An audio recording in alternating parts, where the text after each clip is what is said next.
The scope of educational psychology.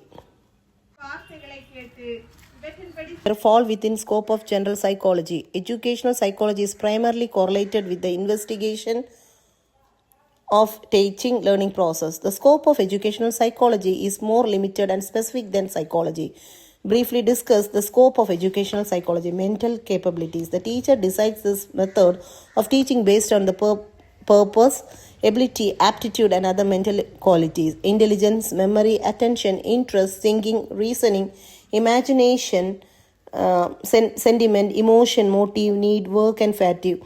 Backwardness, deficiency, and problem behavior come under the categories of educational psychology. Stages of development. Children pass through various stages of life such as infancy, childhood, adolescence, and adulthood. All these stages have their own special characteristics. If the teacher knows the peculiarities and characteristics of learners who are different stages of development, he can utilize the knowledge for molding their behavior appropriately.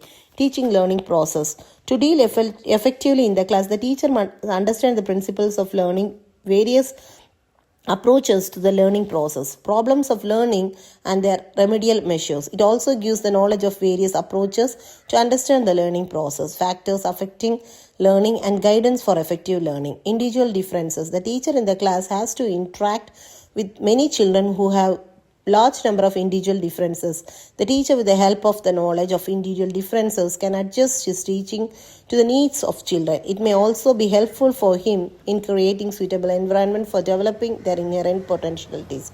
Teaching strategies. Educational psychology gives the teachers the knowledge of appropriate methods of teaching. It helps them develop new strategies of teaching which are appropriate to different age groups. Curriculum construction. Psychological principles help the teachers to develop a sound curriculum for different age groups, needs of children, society, development, characteristics, transfer, possibilities, etc. are the considered for developing curriculum. Behavior of children. By learning educational psychology, a teacher can be sensitive to the cause and problem of the children. Psychology helps the teacher to lead to the development of the number of useful techniques for getting a better understanding of specific instances of behavior. Thank you.